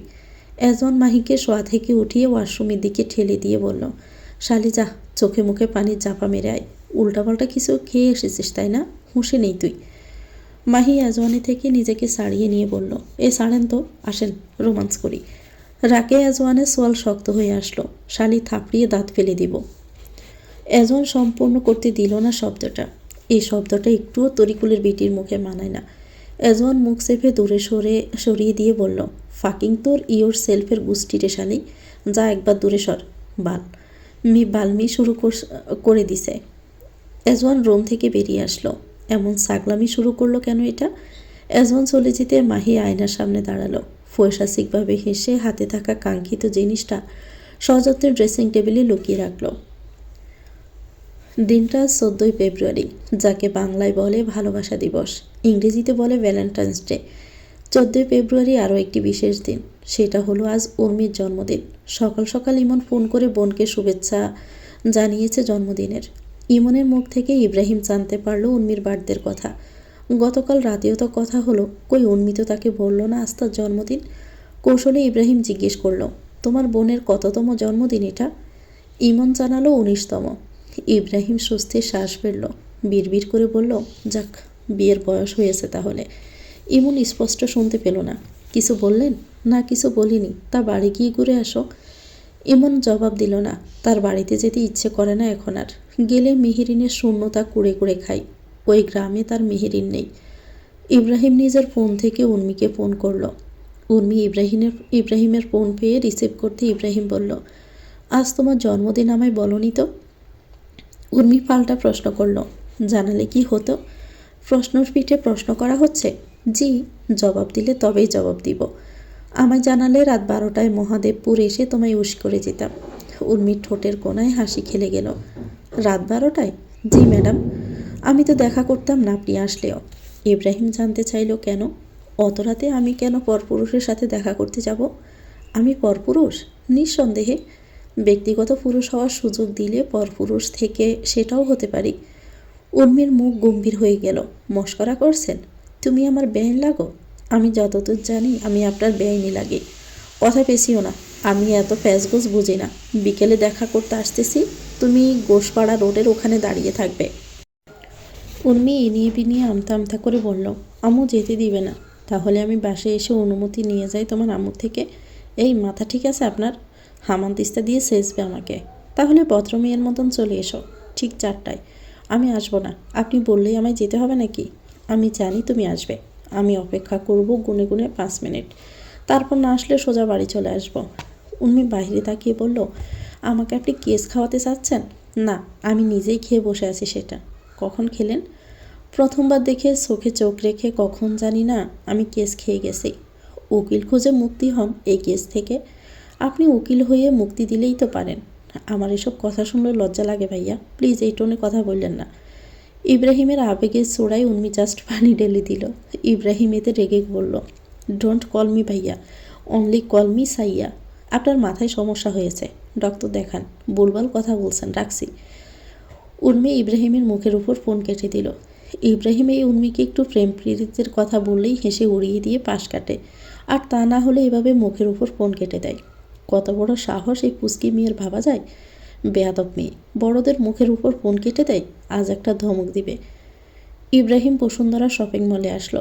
গুনে গুনে 19টা শাড়ি, 19টা চকলেটের বক্স, 19 জোড়া চুড়ি, 19 জোড়া কানের দুল কিনে সুন্দর করে প্যাকিং করে বেরিয়ে পড়ল মহাদেবপুরের দিকে। আজকাল সোলেমান ইব্রাহিমকে বেশ ব্যস্ত দেখতে পাচ্ছে। ফোন দিলে ফোন ব্যস্ত বলে, ক্লাবে প্রয়োজন ছাড়া আসে না, খোঁজখবর তেমন একটা নাই বললেই চলে। এখন আবার ইয়াসিন বলছে ইব্রাহিম নাকি শপিং মলে গিয়ে গাদাগাদি মেয়েদের শাড়ি চুড়ি কিনে মহাদেবপুর রওনা হয়েছে। সোলেমান জিজ্ঞেস করলো, শাড়ি চুড়ি দিয়ে কি করবে হয়? আজ কি কোনো বিশেষ দিন? ভাই, আপনি জানেন না? না, কি আজ? ইয়াসিন লজ্জা পেয়ে বলল, আজ তো ভ্যালেন্টাইন্স ডে ভাই, ভালোবাসা দিবস। ভাই তো মনে হয় আপনার শালির কাছে গেছে, আপনি ভাবিরে উইশ করেন নাই? সোলেমান ব্রু কুচকে আসলো এই কথা শুনে। আজ এসব দিবস? কয় তারিখ আজ? ফোনে তারিখ দেখলো সোলেমান। আজ তো 14ই ফেব্রুয়ারি। বউয়ের পরশু দুপুরে কথা হয়েছে, আজ দিবে দিবে করে এখনও ফোন দেয়নি। সোলেমান চটপট বউয়ের ফোনে কল লাগালো। মেহেরিন জানালার সাথে থাকা টেবিলটায় বসে ডায়েরি লিখছিল। সুলতান সাহেব আজ ফোন দেয়নি এখনও তাকে। মেহেরিন উর্মিকে জন্মদিনের শুভেচ্ছা জানিয়ে ফোন পাশে রেখে অপেক্ষা করছিল উনি ফোন দিবেন। সে অপেক্ষার অবসান ঘটিয়ে ফোন আসলো। মেহেরিনের হৃদয় অস্থির হয়ে আসলো, কিন্তু তা বাহিরে প্রকাশ হতে দিল না। খুব শান্ত থেকে ফোনটা রিসিভ করলো। ওপাশ থেকে সালাম ভেসে আসলো। মেহেরিন সালামের জবাব দিল। সোলেমান বলল, বিবিজান, কি করছেন? ভালো আছেন? হৃদয় শান্ত হয়েছে? মেহেরিন ডায়েরিটা বন্ধ করলো। জি আলহামদুলিল্লাহ ভালো আছি। হৃদয় শান্ত হয়েছে? আপনি কেমন আছেন? দিনকাল কেমন চলছে? তুমি হিনা যেমন চলে তেমনই চলছে। আমি হিনা নিশ্চয়ই ভালোই চলছে। সোলেমান মৃদু হেসে বলল, বুঝলে কি করে? ওভাবেই। আজ কি জানো? জানি। কি বলো? ভালোবাসা দিবস। বুঝো না? বুঝিয়ে দিন। বাচ্চা মেয়ে তো বুঝবা কি করে? আপনি তো সাবালক, তো বুঝান না এই নাবালককে। মুখে তো বোঝানো যায় না, এসব প্র্যাকটিক্যালি বোঝাতে হয়। আমি প্র্যাকটিক্যালি বুঝতেও প্রস্তুত। কাছে আসলেই তো জ্ঞান হারিয়ে ফেলো, আবার বলছো প্র্যাকটিক্যালি বুঝতে সব প্রস্তুত। আপনি পুরুষ মানুষ, বউ ছাড়া থাকছেন কীভাবে? তুমি যেভাবে থাকো সেভাবেই। ধৈর্য আছে আপনার, বলতে হয়। তোমারই তো আমি, ধৈর্য থাকবে এটাই তো স্বাভাবিক। ভালোই তো। সোলেমান টেনে বলল, খুব। মেহেরিন টেবিলে মাথা রাখল। ভালোই লাগছে সময়টা। ঘুমিয়ে পড়লে নাকি বউ? না, বলুন। তোমার পাসপোর্ট ভিসা সব হয়ে গেছে। মার্চের 2য় সপ্তাহে আসবো, এসে নিয়ে যাব। আসবেন শুনে খুশি হলাম। সেই খুশিতেও তোমার উচিত আই লাভ ইউ বলা। আপনি কোনোদিন বলেছেন যে আমি বলবো? আমি আর প্রকাশই করব না। লুকিয়েও রাখতে পারবে না। পারবো, আমি সব পারি। এইসব ব্যাপারে হেরে যাবে। হেরে গেলে খুশি হবেন? আমি খুশি হলে তুমি খুশি হবে? মেহেরিন হেসে বলল, না হয়ে পারা যাবে। ওয়েট, ভিডিও কল দিচ্ছি। সোলেমান ফোনটা কেটে ভিডিও কল দিল। মেহেরিন রিসিভ করলো। সোলেমান আবিষ্কার করলো এক শ্রেষ্ঠ স্নিগ্ধ নারীকে। ফেস্ট কালারের সালোয়ার কামিজ পরা, সব সময়ের মতন মাথায় ওড়না দেওয়া। সোলেমান বিড়বিড় করে উচ্চারণ করলো, আমার সুলতানা। পিছন থেকে ইয়াসিন বলল, ভাই উইশ করেন ভাবিরে, কন হ্যাপি ভ্যালেন্টাইন্স ডে। এত কথা কইতাছেন কিন্তু এটাই তো কইতাছেন না। সোলেমানের খেয়ালই ছিল না এই ইয়াসিন এই রুমে আছে। হাতের ইশারায় বেরিয়ে যেতে বলল। ইয়াসিন মন খারাপ করে চলে গেল ইমনের কাছে। আজ একটা বউ নেই বলে। সোলেমান জানালা শিখে বাহার ঠেকিয়ে বলল, Mrs Sultan, if someone asked you to define love, what would you say? Meherin কথার বিপরীতে হাসল। বলল, মানব জীবনের সবচেয়ে পরম বিস্ময়কর অনুভূতির নাম কি জানেন? কি? মেহেরিন লম্বা এক শ্বাস টেনে বলল, ভালোবাসা। ভালোবাসা ছাড়া বাঁচা অসম্ভব। এই ভালোবাসাকে মানুষ ভিন্ন ভিন্নভাবে ডিফাইন করে থাকে। যেমন ধরুন, বিজ্ঞানের ভাষায় ভালোবাসা হলো এক ধরনের হরমোনের খেলা, যা নিউরো ট্রান্সমিটারের স্পন্দন, মস্তিষ্কে ডোপামিন, অক্সিটোসিন কিংবা সেরোটোনিন নামক রাসায়নিক পদার্থের সঞ্চালন, যেটা মানুষকে আনন্দ, টান আর আবেগের অনুভূতিতে ভরিয়ে তোলে। তবে ভালোবাসার পরিধি বিজ্ঞান দিয়ে সম্পূর্ণ ব্যাখ্যা করা যায় না। বিজ্ঞান যেখানে থেমে যায়, সেখানেই শুরু হয় দর্শনের ব্যাখ্যা। দর্শনের আলোকে ভালোবাসা মানে হলো এক আত্মার থেকে আরেক আত্মায় সেতুবন্ধন। তাদের ভাষায় ভালোবাসা মানুষের ভিতরে স্বার্থপরতাকে ভেঙে দিয়ে অন্যের সুখে নিজের সুখ খুঁজে নিতে শেখায়। ভালোবাসা হচ্ছে এক মহৎ আত্মসমর্পণ, যেখানে আমি আর তুমি মিলে একাকার হয়ে যাই আমরা। আর কবিদের ভাষায় ভালোবাসা হলো এক অদৃশ্য নদী, যেটা এক হৃদয় থেকে আরেক হৃদয়ে নিরন্তর বয়ে চলে। কখনো অশ্রুর জলে তার স্রোত প্রকাশ পায়, কখনো হাসির আলোয় সে জলমল করে ওঠে। ভালোবাসা হলো অপেক্ষার সোনালি রোদ, মানে স্মৃতির নীল আকাশ, মানে অভক্ত অনুভূতির গভীর সাগর। সত্যি বলতে ভালোবাসাকে সংজ্ঞায়িত করা প্রায় অসম্ভব। এটা হচ্ছে এক মহাজাগতিক রহস্য, যা একদিকে বিজ্ঞান দ্বারা প্রমাণিত, অন্যদিকে দর্শন দ্বারা ব্যাখ্যাত, আবার কবিদের ভাষায় কাব্যিক। সুলেমান মনোযোগ দিয়েই শুনল। What's your personal definition of love? My definition খুব সহজ। ওসব বিজ্ঞান, দর্শন, কবিদের মতন প্যাসের বিস্তারিত নয়, খুবই ছোট সারমর্ম। আমার মতে কোনো একজনকে নিয়ে ভাবতে ভালো লাগার নাম ভালোবাসা। মনের মাঝে একজন মানুষের জন্য শূন্যতা অনুভব করার নাম ভালোবাসা। তার সাথে কথা বলতে না পেরে চটপট করার নামই ভালোবাসা। কারো সাথে পাশাপাশি চলার তীব্র ইচ্ছার নাম ভালোবাসা। কাউকে সুখী দেখে নিজেকে সুখী ভাবার নামই ভালোবাসা। কারো চোখে দুফোঁটা জল দেখে কেঁদে ফেলার নামই ভালোবাসা। তাকে পাবো না জেনেও তাকেই ভালোবাসার নামই ভালোবাসা। বাই এনি চান্স লাস্ট সংজ্ঞাটায়ও কি আমি আছি? আমি কি আপনাকে পাইনি বলছেন? পেয়েছ, শরীয়ত মোতাবেক বৈধভাবেই পেয়েছি জানি। 2022 সালে তোমার এইচএসসিটা হয়ে গেলে আমরা বাচ্চা নেব। মেহেরিন থতমত হয়ে গেল এই কথা শুনে। সুলতান সাহেবকে চিনতে মাঝে মধ্যে খুব সমস্যায় পড়তে হয় মেহেরিনের। হুট করে এ কথা থেকে ও কথায় লাফ দিয়ে চলে যায়। ভালোবাসার কথা তুলে লাফ দিয়ে বাচ্চার কথায় চলে গেল। মাঝে মধ্যে আমার আপনাকে চিনতে অসুবিধা হয় সুলতান সাহেব। সুলেমান এই কথা শুনিয়ে হাসল। সুলেমান নিজেকে ঠিকমতো চিনতে পারল না, সেখানে মেহেরিনের দ্বারা কিভাবে সম্ভব হবে তাকে চেনা। সুলেমানকে চেনা মানে দুঃখকে হাসতে হাসতে বরণ করে নেওয়া। সুলেমান জানতে চাইল, মেয়ে, তুমি কি দুঃখ চেনো? সুলেমানের এই কথা শুনে মেহেরিনের বলতে ইচ্ছে করল, আপনাকে চেনার চেষ্টা করতে গিয়েই তো দুঃখের সাগরে ডুবছি প্রতিনিয়ত। কিন্তু না, মেহেরিন তা বলল না। ছোট্ট করে শুধু বলল, না, চিনি না। চেনো না? তবে চিনবে কেমন করে এই আমাকে? চেনালে অবশ্যই চিনব। না থাক, এসব না চেনাই ভালো। চিনলে আমারই ক্ষতি বেশি। মেহেরিন টেবিল থেকে মাথা উঠিয়ে বলল, আপনি খুব স্বার্থপর, সেটা জানেন। শুধু নিজের লাভ ক্ষতি নিয়েই ভাবেন। তোমাকে নিয়েও তো ভাবি। সেটা সামান্য। অসামান্য। তাহলে তো বুঝতাম। বুঝে ফেললে তো সমাজ বলবে আমি বউ পাগল। সমাজ যাকে বউ পাগল বলে, ইসলাম তাকে শ্রেষ্ঠ স্বামী বলে। বুঝেছেন? বুঝালে বললেই বুঝলাম। সেই খুশিতে বলুন আই লাভ ইউ। সুলেমান হাসল। তার কথা তাকেই ফিরিয়ে দেওয়া হচ্ছে। ভালোবাসার কথা প্রকাশ করলেই মানুষ হারিয়ে যায়। আমি তোমাকে হারাতে চাই না। তোমাকে হারালে আমি নিঃস্ব হয়ে যাব। তখন পৃথিবীর সবচেয়ে ছোট লোক, গরিব, কাঙাল মানুষটা হয়ে যাব আমি। আর আমি এসব ছোট লোকই একদম সহ্য করতে পারি না। এসব আমার সাথে যায় না। আমি সত্যি সত্যি হারিয়ে যাওয়ার পর আবার আফসোস হবে না তো, যে কেন প্রকাশ করলেন না এই অসুখে? হারাতে দিবই না তোমাকে, তাই আফসোসও হবে না। একদম বুকের ভিতর লুকিয়ে রেখে দিব খুব যত্ন সহকারে। তোমার সাথে আমার এখনও সংসার করা বাকি, পৃথিবী ঘোরা বাকি, তোমাকে সাথে নিয়ে কয়েক গুটি বসন্ত পার করা বাকি। বয়সী বা কত তোমার বলো? সবে 18। 18কে আমি আমার সাথে করে 81 অবধি নিয়ে যেতে চাই। মেহেরিন নিষ্পলক চোখে দেখল তার সুলতান সাহেবকে। তারপর ধীর গলায় বিড়বিড় করে বলল, হায়াত যে বছর সংখ্যা মানে না সুলতান সাহেব। কারো 81 বছর বাঁচার ইচ্ছেটাকে 18তেই সমাপ্ত করে দেওয়া হয়। জীবনের দৈর্ঘ্যটা যে সংখ্যার উপর নয়, ভাগ্যের উপরে নির্ভরশীল। ইব্রাহিম ঘোষপাড়া রোডের পাশে দাঁড়িয়ে অপেক্ষা করছে উর্মির। তার বিশ্বাস উর্মি আসবে। মিনিট 5 অপেক্ষা করার আগে উর্মি এসে হাজির। ইব্রাহিম দূর থেকে দেখলো কালো বোরকা পরিহিত উর্মি আশেপাশে তাকাতে তাকাতে তার দিকে এগিয়ে আসতেছে। ইব্রাহিমের সামনে এসে উর্মি বিরক্ত মুখে বলল, কত মিথ্যা কথা বলে আসতে হলো আমায় আপনার কাছে, কোনো ধারণা আছে? আম্মু আসতেই দিচ্ছিল না। ইব্রাহিম আশেপাশে তাকালো। না, উর্মির নিকাবটা তোলা যাবে না। কিন্তু ইব্রাহিমই যে দেখতে ইচ্ছে করছে মেয়েটার ফেস। ইব্রাহিম জাস্ট জড়িয়ে ধরলো উর্মিকে। উর্মি যেন বরফের মতো জমে গেল।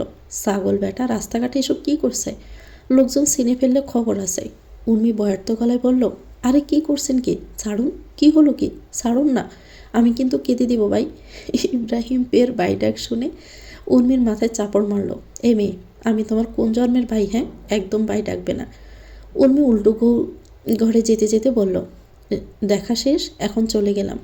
ইব্রাহিম হাত টেনে ধরল। সামনে দাঁড় করিয়ে গাড়ির ভিতর থেকে সে 19টা শাড়ি চুড়ি চকলেট বের করে উর্মির হাতে ধরিয়ে দিয়ে বলল, জন্মদিনের শুভেচ্ছা। আর ভালো কথাটা সম্পূর্ণ শেষ করতে পারল না ইব্রাহিম। পকেটে থাকা ফোনটা বেজে উঠল। ইয়াসিন ফোন করেছে। ইব্রাহিম রিসিভ করতে ওপাশ থেকে ইয়াসিন বলল, ভাই তাড়াতাড়ি আসেন, বাসার স্যারের অবস্থা খারাপ, হাসপাতালে ভর্তি করা হয়েছে, হার্ট অ্যাটাক করেছে। ইব্রাহিম তাড়াতাড়ি করে গাড়িতে উঠতে গিয়েও থেমে গিয়ে পিছন ফিরে বলল, সাবধানে বাসায় যাবে, আমি পরে ফোন দিব। ইব্রাহিম চলে গেল। উর্মি হাতে থাকা প্যাকেটগুলোর দিকে তাকালো। এত প্যাকেট, এসব নিয়ে সে বাসায় যাবে কি করে? তার মা দেখলে তো প্রশ্ন তুলবে। তার মা তখন উর্মি কি বলবে জবাবে? মা তাকে আজ মারতে মারতে পিঠে চামড়াই উঠিয়ে ফেলবে। উর্মির এখন রাস্তায় হাত পা ছুঁড়ে বসে কাঁদতে ইচ্ছে করছে। এই লোক তাকে ডুবিয়েই ছাড়বে, বজ্জাত লোক একটা। তো ভিউয়ার্স, গল্পটির নাম হচ্ছে দাহ সজ্জা। লিখেছেন রাইহা জুবাই রিপ্তি। এটা গল্পের 17তম পর্ব। পরবর্তী অংশ পেতে চ্যানেলটিকে সাবস্ক্রাইব করে আমাদের সাথে থাকুন। ভিডিওটি ভালো লাগলে একটি লাইক দিয়ে দিবেন, কমেন্ট করে জানাবেন কেমন লেগেছে। আল্লাহ হাফেজ, আসসালামু আলাইকুম।